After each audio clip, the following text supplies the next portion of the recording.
திருவொற்றியூர் சூறை மீன்பிடி துறைமுகம் நுழைவாயிலில் தேங்கியுள்ள குடிநீர் குழாய் உடைப்பு ஏற்பட்டதால் சாலையில் தேங்கிய குடிநீர்.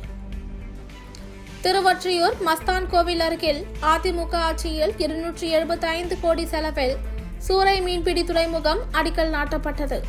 அதன் பின்பு பணிகள் திமுக ஆட்சி காலத்தில் முடிவுற்றன.